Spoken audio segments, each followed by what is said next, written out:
যুবকেরা হকের পক্ষে থাকাই দে। আমার নবীর ওপরে যদি জুলুম হতে পারে আমার ওপরে হবে না, এ আশা করাটা তো আমার পিতা হবে, তোমাদের ওপরে হবে না এ আশা করাটা তো পিতা হবে। তবে মনে রাখবে, তুমি নিজেকে তোমার আল্লাহর কাছে লুকাতে পারবে না। তুমি হকের পক্ষে যদি থাকো, যতই জুলুম আসুক না কেন, যত অত্যাচার আসুক না কেন, তুমি পাকে মজবুত করে রাখো। যদি ওই অবস্থায় তোমার মৃত্যু হয়ে যায়, কোনো চিন্তা করো না, কেননা মৃত্যু তো একদিন না একদিন হবার। তবে হকের পক্ষে যদি মৃত্যু হয়, মনে রেখে দিও আমার আল্লাহ তোমার জন্য দুনিয়ার সমস্ত গুনাহ মাফ করে দিয়ে নাজাত দিয়ে দেবে। আরো জোরে বলুন সুবহান। ইসলামের কথাই বলছি তো নাকি? একটু সবাই আওয়াজ দিয়ে বলুন, বলছি তো নাকি? কারা বলছেন যে ইসলামের কথাই বলছেন একটু হাত তুলে সাক্ষী দেন, একটু হাত লম্বা করে তোলেন। আলহামদুলিল্লাহ। দু চারটে যদি মাতাল এখন বলে যে কি বলেছিল ইসলামের কথা বলেনি, তা আমি কি করতে পারি বাবা? ঠিক না বে ঠিক গো? কেউ যদি মনে করে যে ভাঙরে আসা বন্ধ করে দেবো, এখানে আসা বন্ধ করে দেবো, ওরে পাগল, আল্লাহর জমিনটা কি শুধু ভাঙর কেলিয়ে নাকি? এই আল্লাহর জমিনটা কি শুধু ভাঙর কেলিয়ে?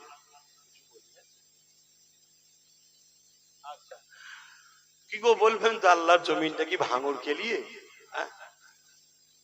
শোন, তুই তো আমায় বলবি দুনিয়ার শয়তানের খুশি করার জন্য বলবি যে ভাঙরে আসা বন্ধ করে দেবো। শোন, আমার আল্লাহ যদি তোকে জান্নাত যাওয়া বন্ধ করতে, কি হবে বলবি?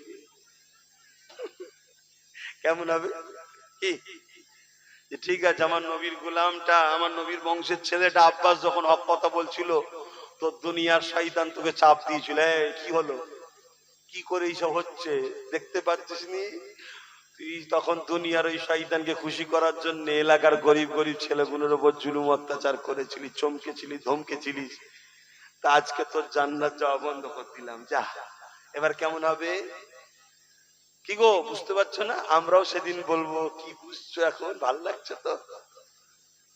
চিন্তার কোনো কারণ, হাসি খুশিতেই থাকো। বুকে হাত দিয়ে বলো, তোমরা কেউ নবীর দ্বীনের দুশমন নাকি? তোমরা কেউ নবীর দুশমনদের ঘরে সাপোর্ট করো? তাহলে চিন্তা করুনি, যদি গুনাহ হয়েও থাকে তওবা বেশি বেশি করো, আল্লাহ মাফ করে দিয়ে জান্নাতি দেবে। জোরে বলুন সুবহানাল্লাহ। শুধু দুটো জিনিস, আল্লাহ আল্লাহ, ভেঙে পড়ার কিছু নেই। আমি শুধু দুটো জিনিস না হয়, এক, নিজে নবীর দুশমন বা নবীর দ্বীনের দুশমন হব না। দ্বিতীয়, কেউ দুশমন করলে তার দিকে যেন আমায় দেখা না যায়। কিছু বুঝাতে পারলাম? আমি যদি ইসলামের উপকার করতে নাও পারি, আমি যদি ইসলামের উপকার করতে নাও পারি, আমার দ্বারা যেন ক্ষতি না হয়, মনে থাকবে। আর দ্বিতীয় কি, যারা ক্ষতি করে তাদের দলে যেন আমায় দেখা না যায়। এই দুটো কথা মনে রাখবে। আল্লাহকে সাক্ষী রেখে বলছি, আমার জ্ঞান, আমার এলেম শুধু ওই বইয়ে পাওয়া যায় তা নয়। তুমি এটাও শুনে রেখে দাও, এলেম শুধু ওই বইয়ে পাওয়া যায়, পড়লেই শুধু হয়ে যাবে তা নয়। আহা, কিছু আল্লাহ পাক কিছু তার পক্ষ থেকে স্পেশাল রেখে দেওয়া হয়, বেশি আর বলা যাবে না। তো নবী পাককে যদি তুমি ধরে রাখতে পারো, তো নবী পাককে ধরবে কি করে? অর্থাৎ নবীর ওয়ারিস যারা, আল উলামা ওয়ারাসাতুল আম্বিয়া, যারা নবীর পক্ষে তোমাদেরকে ডাকে, নবীর পক্ষে ডাকে, তাদেরকেও যদি ধরে রাখতে পারো, মনে রেখে দিও তাদের সাথেই তোমরা জান্নাত চলে যাবে। জোরে বলুন সুবহানাল্লাহ। কত দয়ালু জানো আমার আল্লাহ, কত দয়ালু জানো। আমি এটা বলবো, কিয়ামতের দিন তো সব গরিবদের বাজার চলবে। যারা গরিব, কিয়ামতের দিনে তাদের বাজার চলবে। যা বলবে আল্লাহ গরিবরা, আল্লাহ সেটাই কবুল করবে। জোরে বলুন সুবহানাল্লাহ। এমন কি ফারিস্তারা কিছু কিছু গরিবকে বলবে, তোমরা ওই দিকে যেও না, এই দিক থেকে জান্নাত চলে যাও। কেন? তোমরা যদি ওই দিকে যাও, ধরুন আমি একটা গরিব, আমিও গরিব, বুঝাবার জন্য বলছি, একটা কাউকে কিছু কাপড় দিয়েছি, আমি ধরা পড়ে গেছি, আর গরিব তো কিয়ামত দিন নাজাত পাবে, তাকে তো আল্লাহ সাহায্য করবে, ছাড়বে। আমি তখন তাকে বলবো, ভাই তোমাকে আমি দুনিয়ায় একটা সাহায্য করেছিলাম, তুমি এখন আমার জন্য একটু বলে দাও। এই গরিব যখন তার হয়ে বলবে, আল্লাহ তাকেও জান্নাত দেবে। জোরে বলুন সুবহানাল্লাহ। শুনছেন তো? একটা ইবাদতে জাহিরি, একটা ইবাদতে রূহ। কথা বুঝে আসছে? আর ঈমান দেখাবার জিনিস নয়, ঈমান এখানকার জিনিস। কথা বুঝে আসছে? আর ঈমানটা হলো মূল, ঈমান মূল। অতএব ঈমান যদি থাকে, সে কোনো দিনের জন্য রসুলের দিনের ক্ষতিকারক হতে পারে না। আর নবীর দিনকে যারা ক্ষতি করে তাদের সঙ্গে একসাথে থাকতেও পারে না। এই দুটো কথা মাথায় রাখবে। এখন দোয়া চাইবো, তার আগে একটু দোয়া দরকার আছে। এই দোয়ার দরকার আছে তো নাকি? তার আগে একটু সালাম দেবো।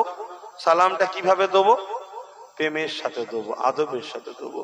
হে নবী সালাম,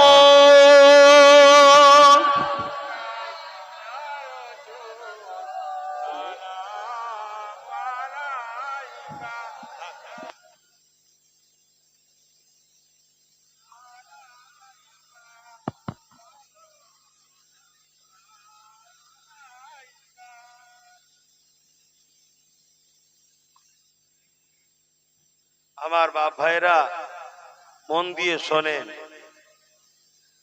সালাম দিবার হুকুম কে দিয়েছে? জোরে বলুন। আল্লাহ। আল্লাহ হুকুম দিয়েছে। নামাজের হুকুম কে দিয়েছে? এত উঠেছে ভেঙে যাবে না তো? না, তারপরেও তো আল্লাহ বলেছে সাবধান হও। হ্যাঁ, এটা সাবধান। সময় কম। সালামের হুকুম কে দিয়েছে? সালামের হুকুম কে দিয়েছে? আল্লাহ। নামাজের হুকুম, রোজার হুকুম, একটু বলবেন, খুব ভালো জিনিস একটা বুঝাবো আপনাদের। যাকাতের হুকুম, হজের হুকুম, আল্লাহ হুকুম দিয়েছে নামাজের। নামাজ পড়ে? আল্লাহ নামাজ পড়ে? বলুন। আল্লাহ রোজার হুকুম দিয়েছে, আল্লাহ রোজা রাখে। আল্লাহ হজের হুকুম দিয়েছে, আল্লাহ হজ করে। কিন্তু আল্লাহ দরুদের হুকুম দিয়েছে, আল্লাহ নিজেও দরুদ পাঠায়। জোরে বলুন সুবহানাল্লাহ। চিন্তা করে দেখুন, দরুদ সালামের ফজিলত এত। এই যে দাঁড়ালেন, এই দাঁড়ালে ইখতিলাফ আছে। ইখতিলাফ করার তো কোনো বিষয় নয়, এটা প্রেমের ব্যাপার। কিন্তু কেউ যদি আবার বলে যে দাঁড়াইনে কোমরে লাথি মারো আর মারো, এই অভদ্রতা কিন্তু ঠিক না। কেউ যদি বসে সালাম দেয়, সেটা তার ভক্তি, তার প্রেম, তার প্রেমটা ওই জায়গায় বেঁধে রয়ে গেছে। সে তার নবীর কাছে জবাব দেবে কোনি।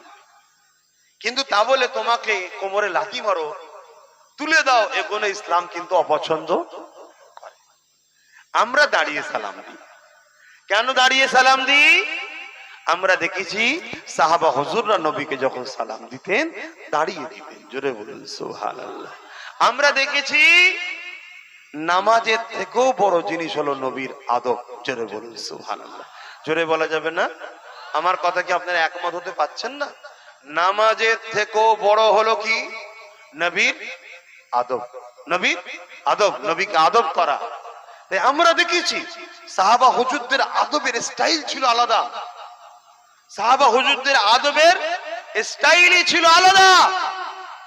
আমার নবী পাকের এক সাহাবী ছিলেন, রোজ তিনার দায়িত্ব ছিল, যুবকরা শুনছো? হ্যাঁ, শোনো শোনো, এই পৃথিবী তোমাদের ঘরে আল্লাহ ও রসুলের দুশ্মন বানাবার চেষ্টা করছে। এই পৃথিবী তোমাদের ঘরে রসুল থেকে সরাবার প্ল্যান করছে। এই পৃথিবী তোমাদের ঘরে খানদানে রসুলদেরও দুশ্মন বানাবার চেষ্টা করছে। তাই একটু সতর্ক হও, খুব ভালো করে শোনো। কিছু কিছু জালিম তোমাদের ঘরে আল্লাহ ও রসুল থেকে সরিয়ে জাহান্নামের দিকে নিয়ে যেতে চাইছে। এগুলো সব ইবলিস শয়তানের চেলা। ইবলিস এদের দ্বারা কাজ করছে। যেমন আমরা রাসূলুল্লাহর হয়ে কাজ করছি, ইবলিস এইগুলোকে দিয়ে সব কাজ করাচ্ছে পৃথিবী জুড়ে। তাই বলছি, আল্লাহ নবীর এক সাহাবী ছিলেন, তিনার দায়িত্ব ছিল রসুলে পাকের উট বা ঘোড়া যখন চেপে যাবে তার উপর একটা কাজাবা দেওয়া হতো, যেটার উপরে রসুল বসতেন। বোঝেন আপনারা, উট বা ঘোড়ার গাড়ি দেখেছেন না, একটা পিঠের উপরে দিয়া থাকে ছোট্ট মতো করে। এখন তো সব চামড়ার হয়ে গেছে, তখন কাঠের ছিল, তাতে বসতে সুবিধা হবে, না হয় লাপাইয়া পিছন যাবে, পড়ে যাওয়ার সম্ভাবনা থাকে।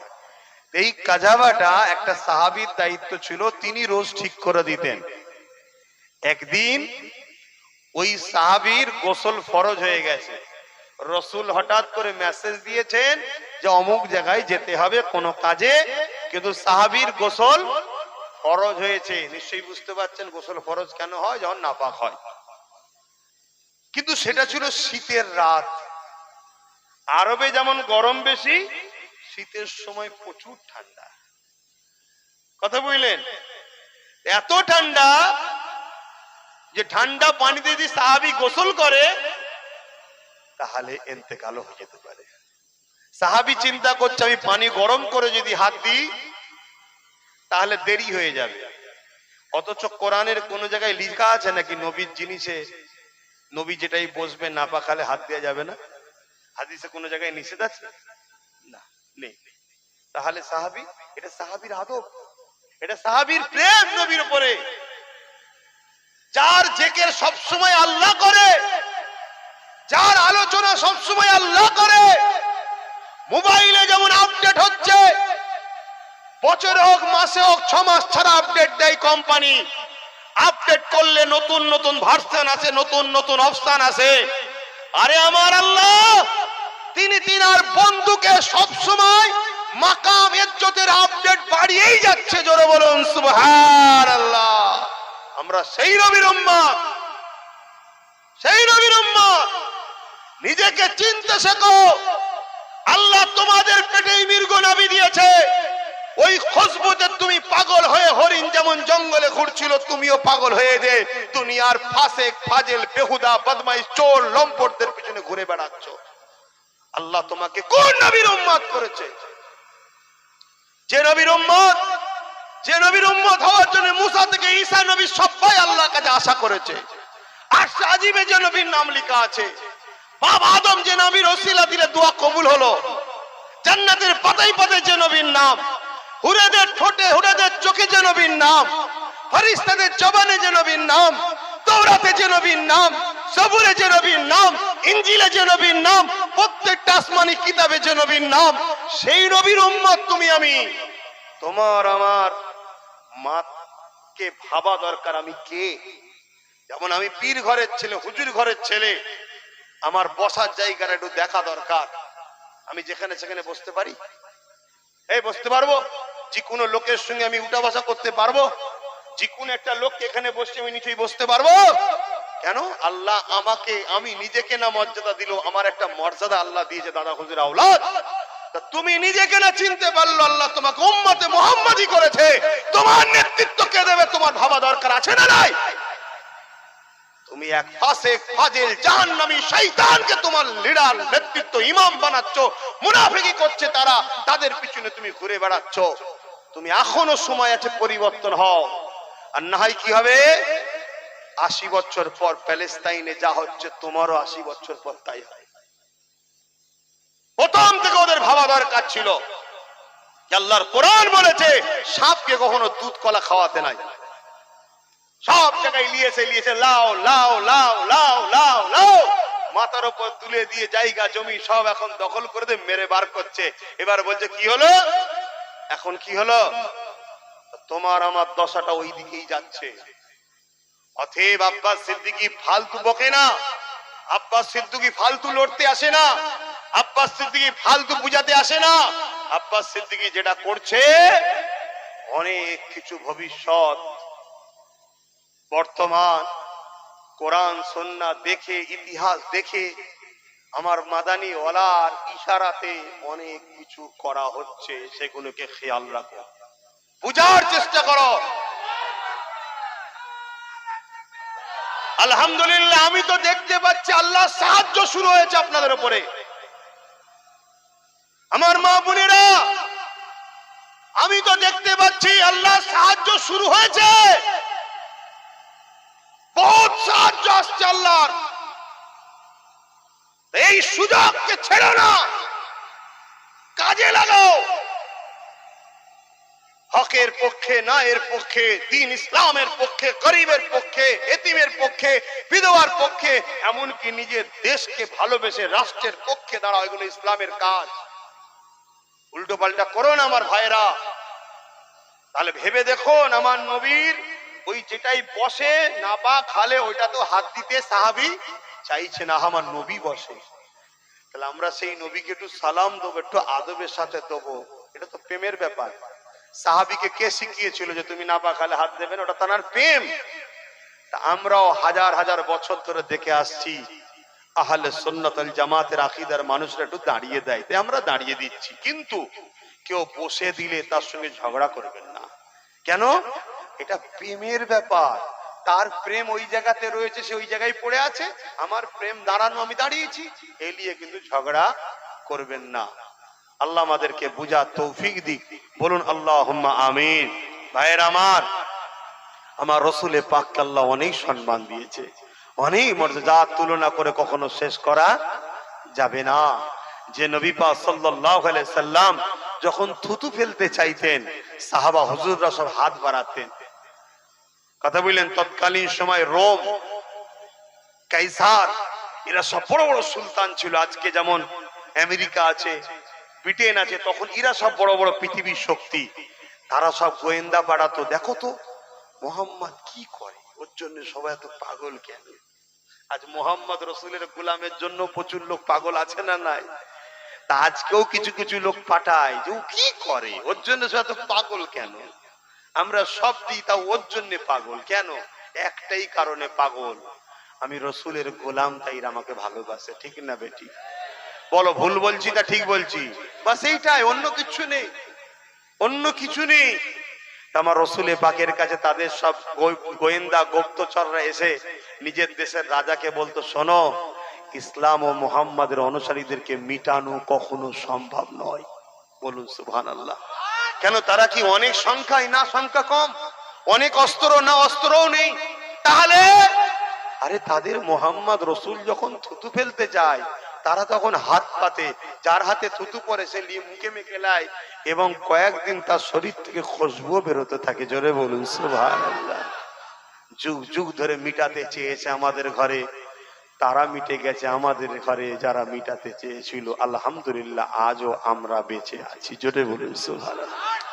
রিসেন্ট যারা আমাদের ঘরে মিটাতে চাইছে, ইনশাআল্লাহ ধৈর্য ধরো, খুব শিগগিরই এরাও মিটে যাবে। আল্লাহ করে আমরাই জিন্দা থাকবো। জোরে বলুন ইনশাআল্লাহ। আরো জোরে বলুন ইনশাআল্লাহ। হ্যাঁ, আল্লাহ মিটাবে, বিশ্বাস আছে না নাই? জালিম পৃথিবীতে কখনো মাথা তুলে চিরস্থায়ী থাকেনি, মেটে। যদি ইসলাম জালিম হতো, মিটতো, থাকতে পারতো না, মিটে যেত। সব মিটে গেছে, আজও রয়ে গেছে। আসুন মোহাব্বতে সেই নবীকে সালাম দেন। ইয়া নবী সালাম, ইয়া রাসূল, ইয়া হাবিব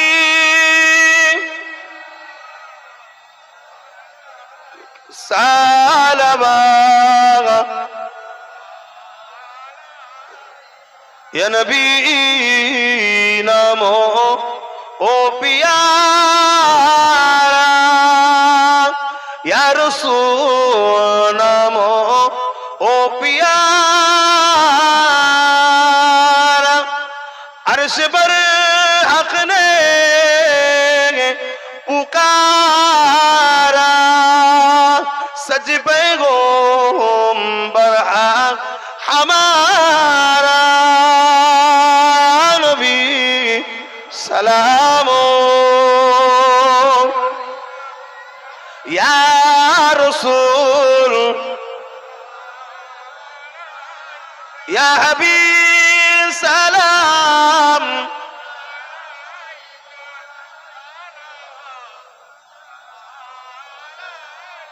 কঠিন হাসরের দিনে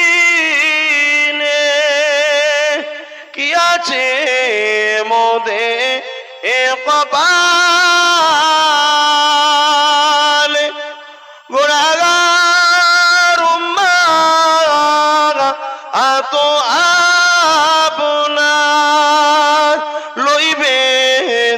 সঙ্গে এ মাহশরে ইয়া নবী সালাম ইয়া রাসূল ইয়া হাবিব।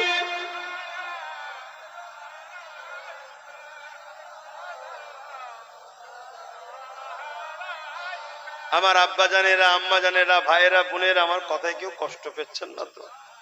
আমার আজকের ব্যবহার, আখলাক, কথাবার্তা থেকেও কষ্ট পেলেন না তো?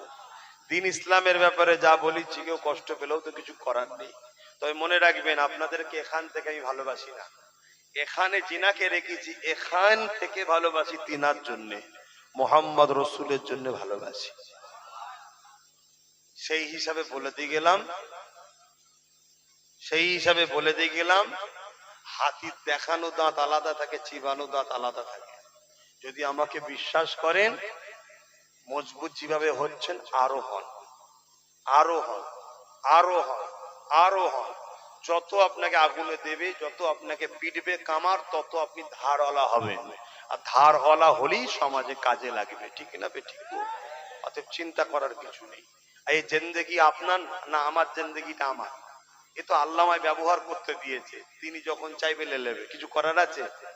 কত লোক তো চলে যাচ্ছে বিমার হয়ে, অসুস্থ হয়ে, আরো হয়ে বিছানায় পড়ে পড়ে চলে যাচ্ছে। এই বিছানায় পড়ে পড়ে কাপুরুষের মধ্যে যাওয়ার থেকে যদি গরিব, অসহায়, দিন দুঃখী, অত্যাচারী, মজলুম মানুষের জন্য হয়ে যদি আজ কথা বলে যদি তার জন্য চলে যেতে হয়, তো অসুবিধা কিসের আছে? গর্ব গর্ব। আমার দাদা হুজুর কলিকাতার যে কি বলে শহীদ মিনারের চিৎকার দিয়ে বলে, ব্রিটিশ সরকার তোমার আইন মানি না, লক্ষ লক্ষ মানুষ নিয়ে সরকার। ব্রিটিশ যখন অন্যায় করেছিল, দাদা হুজুর প্রতিবাদ করেছে না করেনি? আজ আমার মাদ্রাসাকে যারা মিটাতে চাইবে, সে বুলডোজার দিয়ে হোক আর শিক্ষক বন্ধ করে হোক, তাদের বিরুদ্ধে বলা দরকার আছে না? অতএব এই জালিম ঘরে আল্লাহ ধ্বংস করুক, বলুন আল্লাহুম্মা আমিন। তো ভাইয়েরা আমার, এখন দোয়া চাইবো, দোয়ার প্রয়োজন আছে। সকলে গায়ে গায়ে বসে যান, দোয়া চাওয়া হবে। দরুদ শরীফ। আল্লাহুম্মা সাল্লি আলা